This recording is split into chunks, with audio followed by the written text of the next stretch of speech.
काश्मीरी। अरे कमी वापर पण अस्सल वापर। MDH काश्मीरी लाल मिरची पावडर।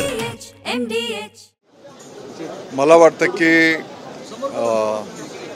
या कार्यक्रमामध्ये माननीय बच्चू कडू यांच्या संदर्भातलं जे काही आंदोलन चालू आहे त्यांच्या मागण्यांकडे लक्ष वेधण्याच्यासाठी त्यांचे कोण प्रतिनिधी त्या ठिकाणी होते, त्यांना माननीय उपमुख्यमंत्री महोदय अजितदादांनी सर्व समजावून सांगितलेलं आहे।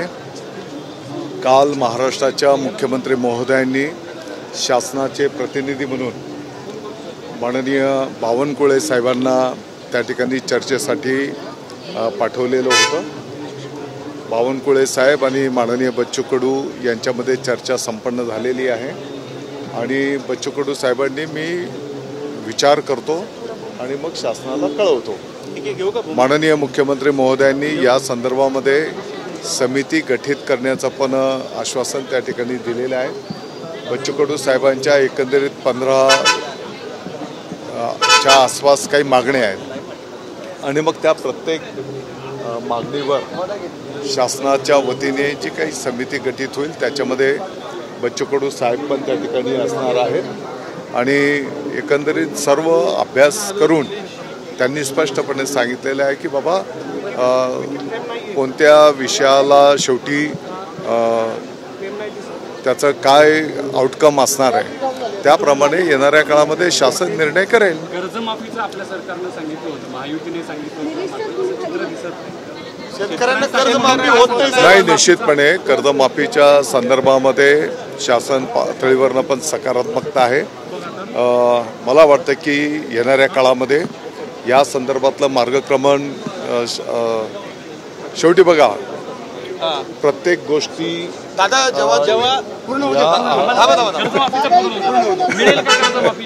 कर्जमाफी संदर्भात तुम्ही बोलत होता, शेतकऱ्यांना खरंच कर्जमाफी मिळेल का?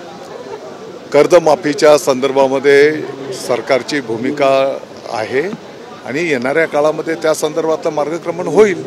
मिळेल का खरं? मिळेल का कर्जमाफी?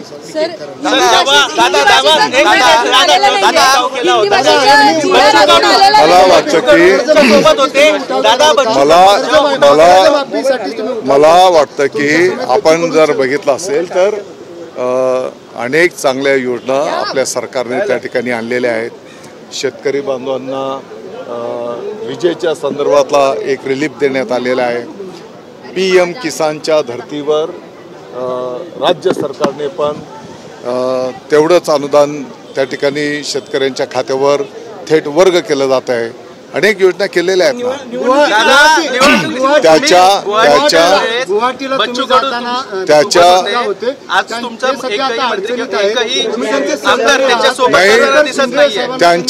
त्यांच्या मागण्यांच्या ऐका ना गुवाहाटी प्रत्येक गोष्ट गुवाहाटीला जोडण्याची काही आवश्यकता नाही हो ना। आणि त्यांनी जी शेतकऱ्यांच्या कर्जमाफीची मागणी केलेली आहे त्याच्यापासून दूर कोण जात आहे?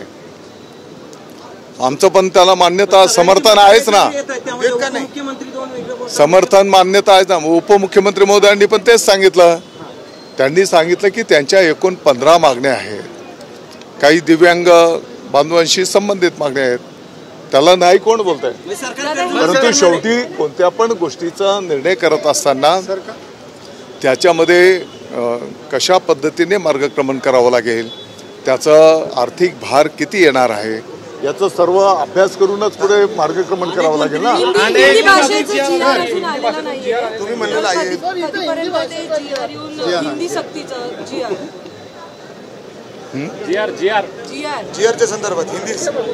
हिंदीच्या संदर्भामध्ये जो काही पाठीमागच्या काळामध्ये तिसरी भाषा म्हणून शासन निर्णय केलेला त्याला स्थगिती देण्यात आलेली आहे।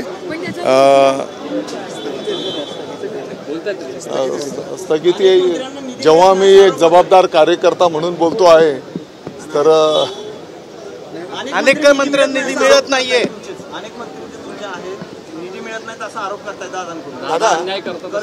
आता कोणते कोणते विषय आपण नेतो आहोत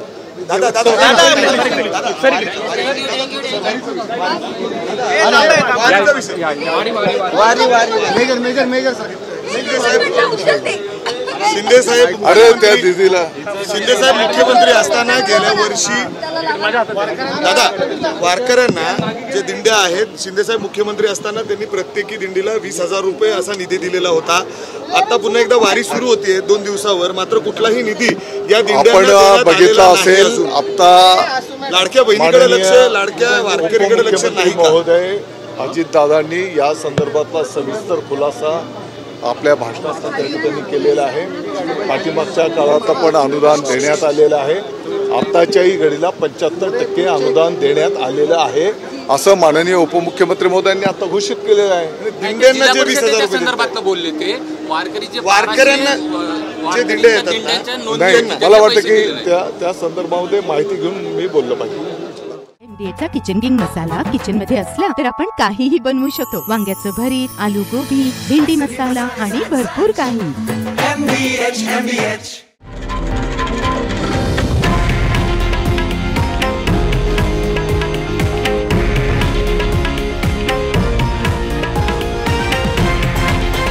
हे आहे देशातील नंबर 1 न्यूज नेटवर्क आणि आपण पाहत आहात TV9 मराठी, एकमेव.